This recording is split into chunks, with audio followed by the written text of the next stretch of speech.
Good afternoon. Good afternoon. Yay! My name is Allison Ward, and I'm our Equity and Innovation Program Manager here at Overture Center for the Arts. I want to welcome you to International Festival 2025. Before we begin, I would like to thank Ho Chunk Gaming Madison for their generous support of the festival. If you would like to help Overture continue to provide extraordinary experiences, please consider making a donation in the lobby or by visiting overture.org/donate. Now, please join me in welcoming Breckenridge School of Highland Dance.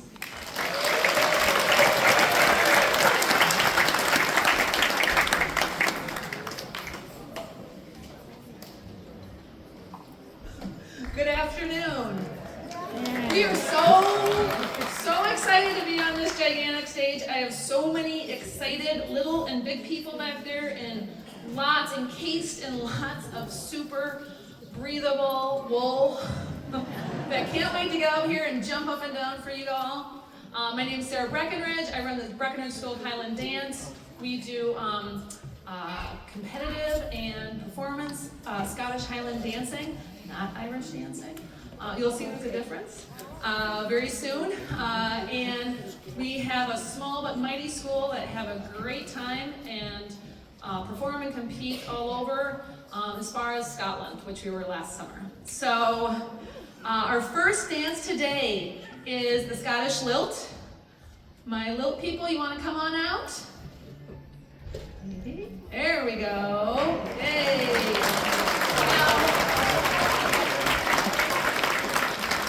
Now, we're gonna stretch you out a little bit because we got lots of room. So I take a step over, step over, step over, step over. There we go. August, you're great. And you can see this.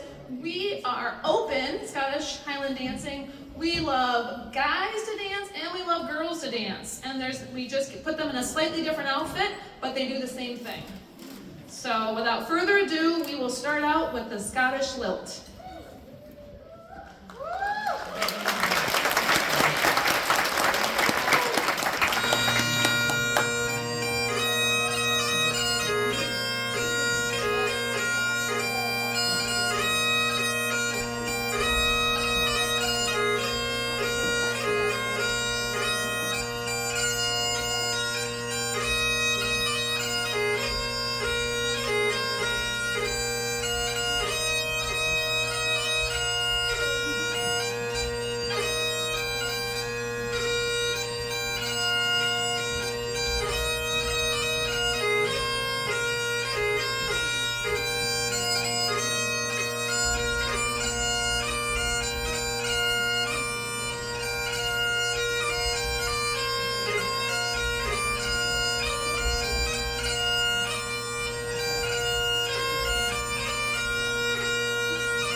Okay, not only do we teach Scottish Highland dancing, we also teach a little bit of kind of executive manners and things like that as well.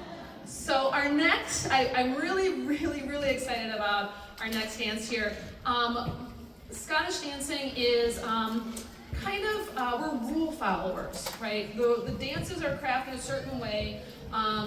We as teachers, we try to go within the boundaries of those rules of the dances, how they are written, and do the technique to the best of our ability, our dancers' ability. That said, there is something that's outside kind of the normal boundaries, and that's called choreography. And we are very lucky. We have 3 of our dancers that are going on to dance with the Red Hot Chili Peppers later this month. Unfortunately, not here at Overture. That would be super incredible and very convenient. but they will actually be in Ontario for a championship, so we're doing it in Milwaukee. And what I'm really also very excited about is I set it up, and these dancers did the choreography and did the outfits. So, and they're 13 to 16 years old. So it's really exciting to be able to offload things to dancers and have them take responsibility. So this is very, very exciting, and this is a little bit of a taste of what you would get minus the actual Red Hot Chili Peppers in person. So without further ado, Red Hot Chili Peppers dance.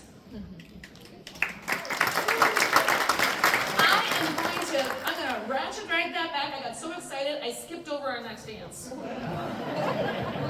Oops, they're all looking at me like, no, go back. Okay, come on out on this. Sorry, I almost, there we go. There we go.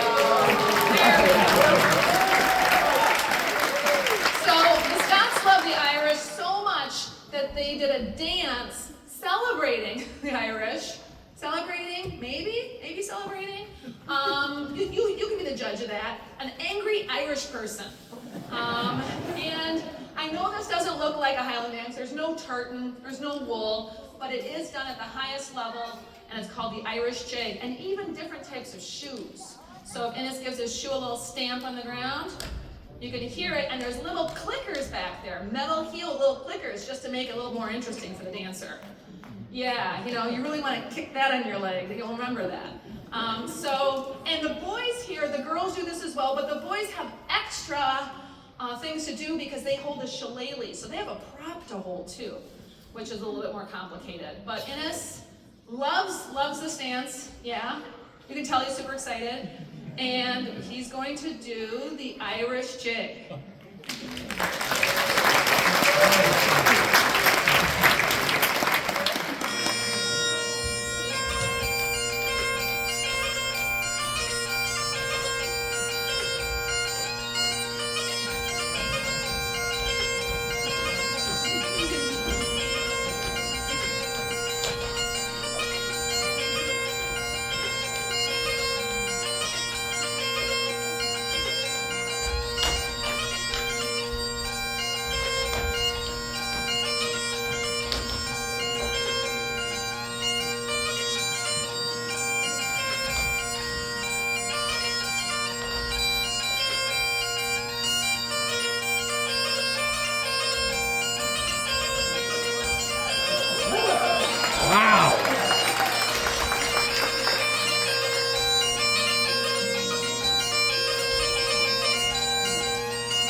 Okay, wasn't that great?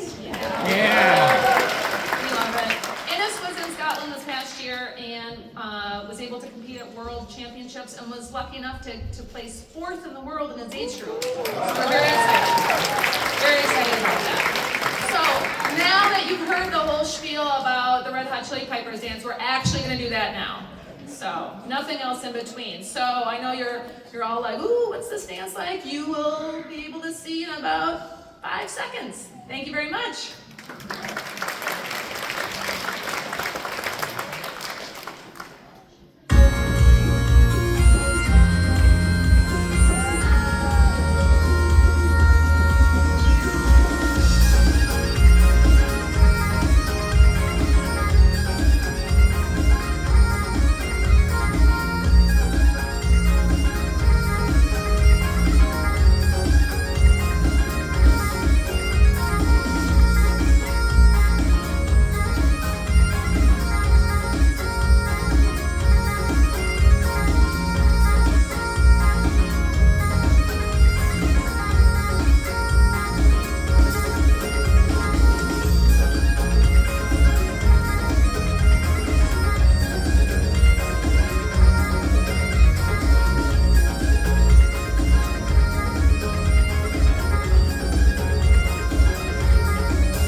still fixing things about 3 hours ago. So our next bit is very exciting because we have some of the stalwarts of our school come out, the people who really make our school happen. And of course, that's the youngest ones. The youngest ones are the most exciting ones. So can we have, here we go. Can we have Margaret and Ollie and Miriam come on out, please? Yeah? There we go. We have this big stage, so we do not have to be clumped together, do we? Here we go, dear. Just take a big step over here. There we go. No, you don't have to follow each other. There we go. There we go. It is like finishing school. Okay, so these fine ladies are going to be doing, they start competing at 4 years old. And luckily for us, Margaret over there. Margaret, how old are you? How many fingers? 4. Isn't that lucky? So the other 2 are at the advanced elderly age of 6. So what they're going to do is they do 2 movements. They do padabas, and then they do another movement called padabas and high cuts. That's preparing them for full dances. So we're going to see, first off, padabas. Oh, and we should just check. How many padabas do we do, Margaret? How many? 16. 16, so not like 15? No, what about 17? No, just 16. So we also teach math. So we're going to see 16 padavas. Are we ready, ladies? Okay.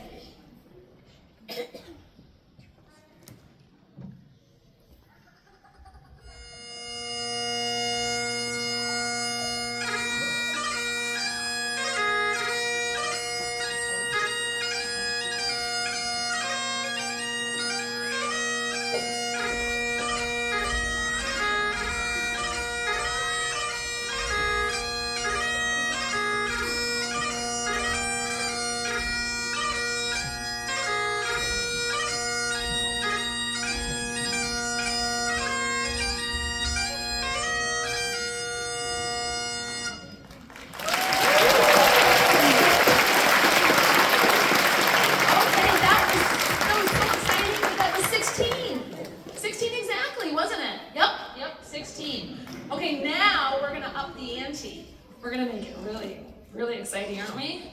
Because then I'm going to ask you again, we're going to do padabas and high cuts. How many padabas are we going to do now? 5. 5. And then how many times are we going to do? Do you remember? 16. Oh, no, we'd be here all day. 4. 4 times. I said, how many times does the sides of the square has? Because this is building them for its triumphant conclusion. That's going to be the sword dance. So what we're seeing is the first step of the sword dance minus the sword and minus actually moving around it. So we're going to see, guys, remember we're going to do padabas and high cuts, right? Miriam? Padabas and high cuts, right? Awesome. Great. Here we go.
Over.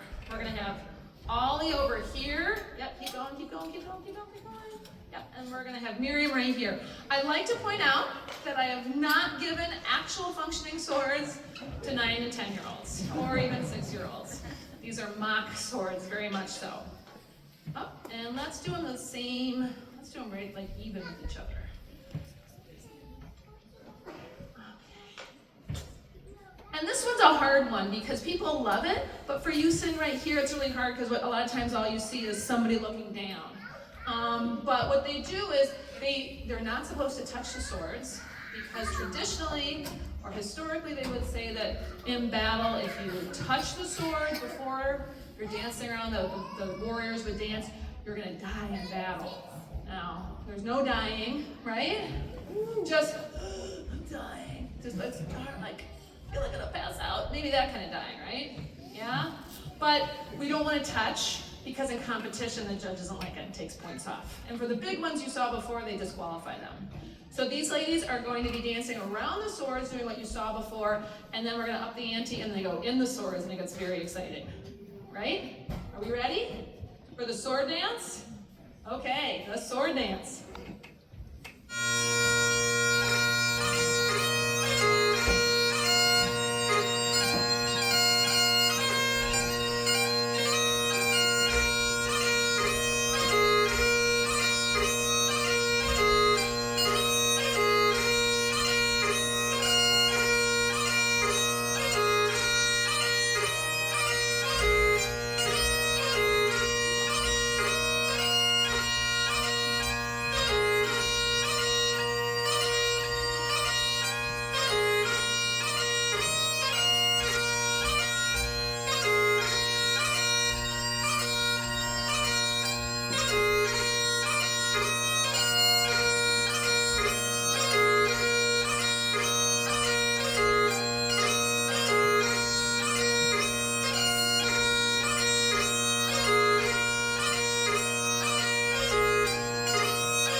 Okay, can we get the swords picked up by our sword picker-uppers? There you go. Okay. So the moral of the story is if you want your kids to get tired, sign them up for Highland dancing. Okay, ladies, thank you very much. You want to give another bow? Yeah. Okay, Miriam's going to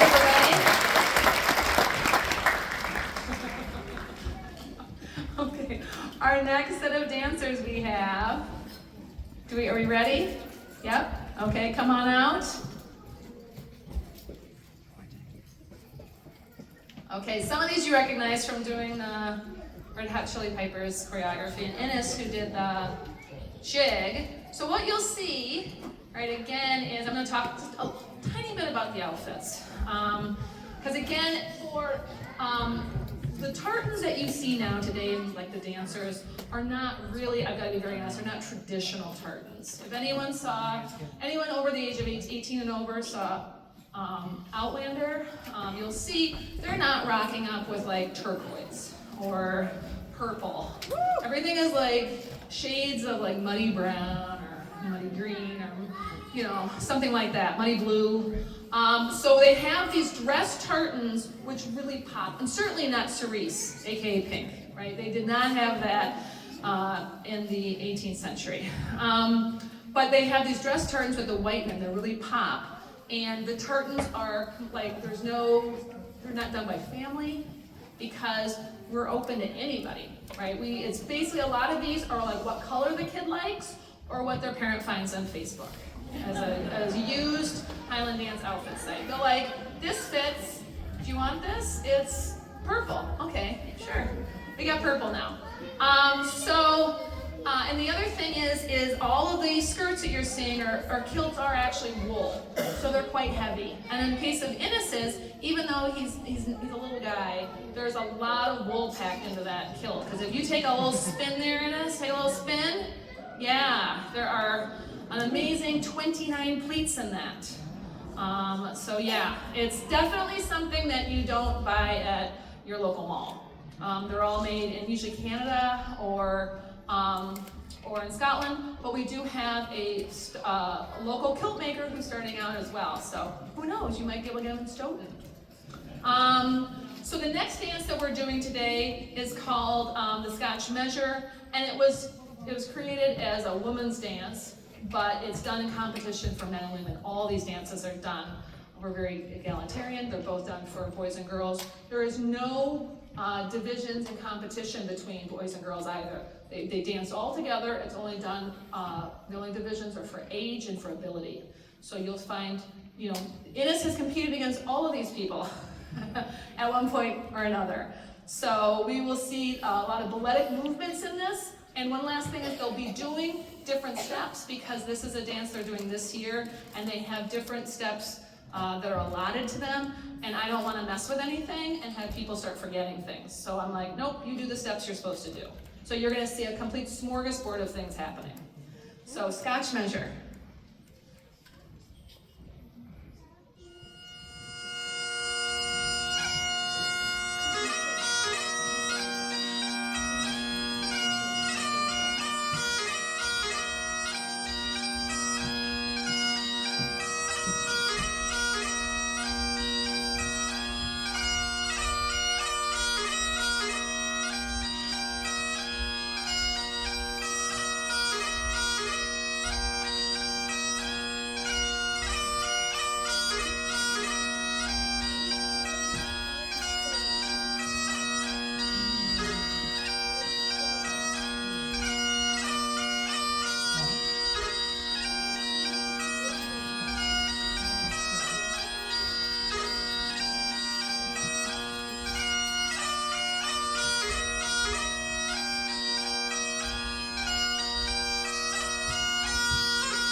You are doing another dance.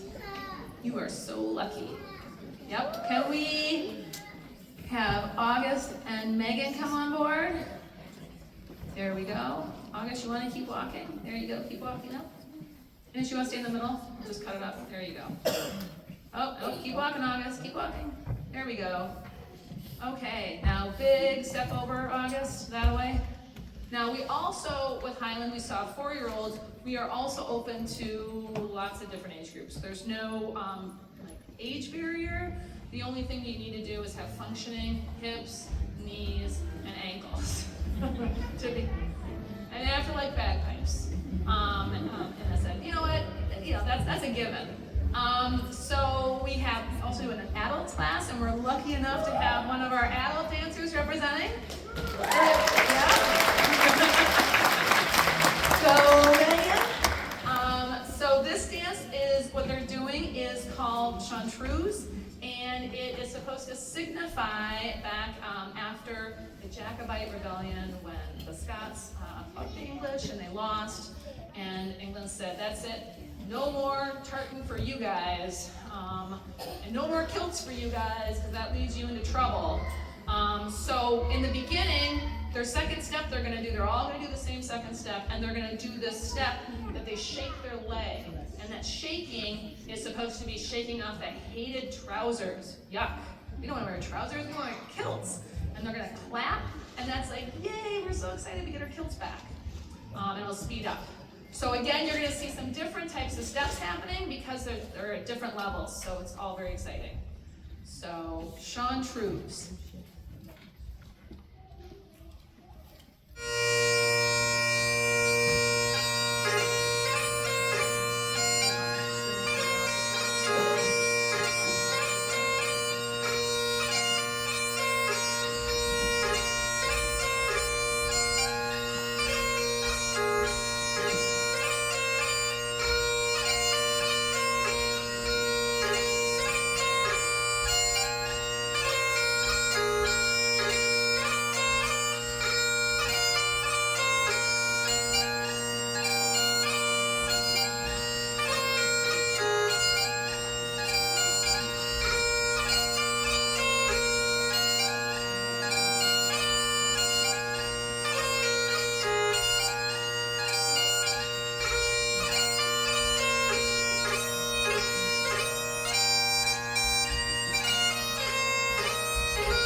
Okay, can we have our next set of dancers?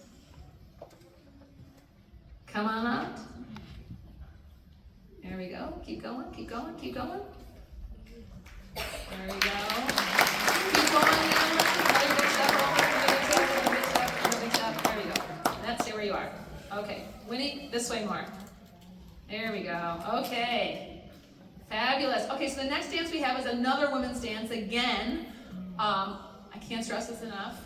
Ines does this. August, who is just out there, he does this as well. So there is absolutely no difference. The only difference is originally men were the people who Highland danced, and when women started to get out of the action, the powers that be in the 20s, 30s were scandalized at women wearing kilts.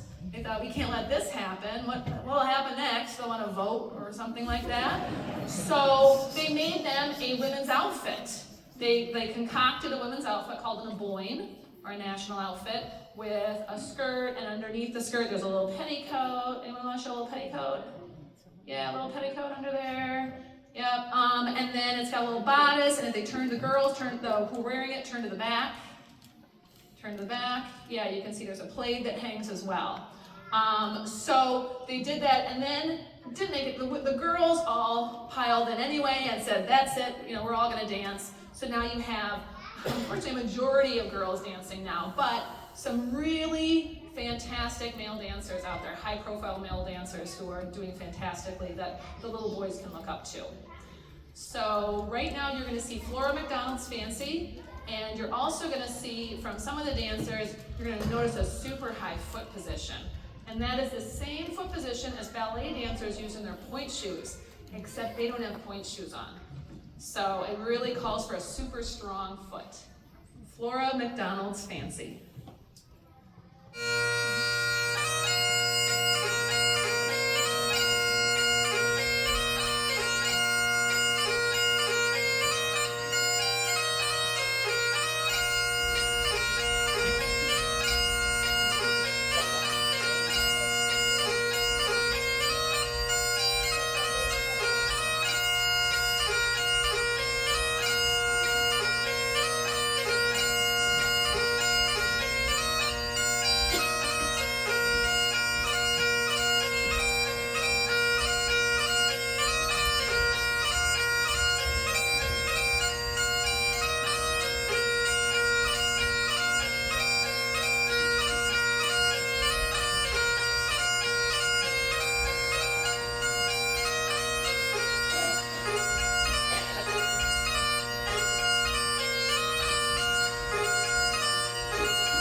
excited. You want to come on out? The rest, we're going to send them out. Okay. Come on out, come on out. Sonia, you want to lead? We have a dancer that just started, what, a month ago? Month and a half ago, Sonia? A month ago? Yeah, she's showing her shoulders and she's out here doing her fling. So that's super exciting. This is the first time she's done a Highland dance in an outfit, and it's at the Overture Hall. So, yeah, oh, okay, we got a herd of everybody. Oh, okay, here we go. Why don't we walk down this way, Okay, right here. We're all kind of clumped. We don't want to clump. You gotta be in the back row or the front row? Okay, here we go. And we're gonna smile because we are gonna do the most famous Highland dance that anyone knows. It's the Highland fling, right? This is the first dance that I usually teach dancers.